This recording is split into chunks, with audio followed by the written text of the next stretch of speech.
চলে এলাম সাউথ মুভির নতুন আপডেট নিয়ে। প্রথমবারের মতো জুটি গড়তে যাচ্ছেন প্রভাস ও রশ্মিকা মান্দানা। সামনে এলো নতুন মুভির ঘোষণা। আবার এই দেখো, অতি আবেগে আপ্লুত হয়ে প্রেমিককে মাঠে চুমু দিয়ে বসলেন টেইলর সুইফট। ও নো, যেটি নিয়ে হচ্ছে বেশ সমালোচনা। প্রথমেই আসি রশ্মিকা ও প্রভাসের কাছে। অ্যানিমেল মুভির ম্যাসিভ সাকসেস এর পর আলোচনার শীর্ষে এখন রশ্মিকা মান্দানা।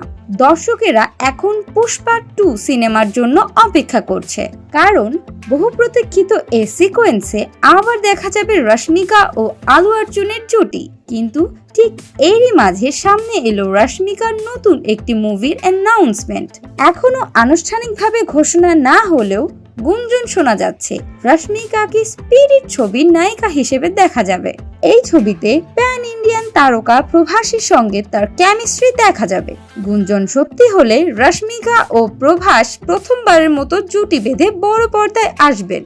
স্পিরিট মুভির ডিরেক্টর সন্দীপ রেড্ডি ভাঙ্গা জানিয়েছেন চলতি বছরই তিনি এই ছবির শুটিং শুরু করবেন। অ্যানিমেল ছবির শুটিং এর পরই সন্দীপ রশ্মিকাকে নিয়ে আবারও কাজ করার ইচ্ছা প্রকাশ করেছিলেন। বর্তমানে রশ্মিকা এখন পুষ্পা 2 অর্থাৎ পুষ্পা দ্য রুল ছবির শুটিং নিয়ে ব্যস্ত। হায়দ্রাবাদে এই ছবির শুটিং শুরু হচ্ছে। আবার অন্যদিকে ম্যাচ জেতার পর প্রেমিককে মাঠে চুমু দিয়ে আবারও সমালোচনায় টেইলর সুইফট। লাস ভেগাসের সুপার বোল ফাইনাল ম্যাচের আগে টেইলর সুইফট ছিলেন জাপানে তার ইরাস ট্যুর নিয়ে। সেখান থেকে ব্যক্তিগত বিমানে চড়ে উড়ে আসলেন লাস ভেগাসে। খেলা শুরুর 1 ঘন্টা আগেই তিনি হাজির হন আলেজায়ান্স স্টেডিয়ামে। সান ফ্রান্সিসকো 49ers-কে ওভারটাইমে 25-22 ব্যবধানে হারিয়ে NFL এর শিরোপা জিতেছেন ট্রাভিস কেলসির দল কানসাস সিটি চিফস। সুইফটের আনন্দ উচ্ছ্বাস তখন দেখে কে?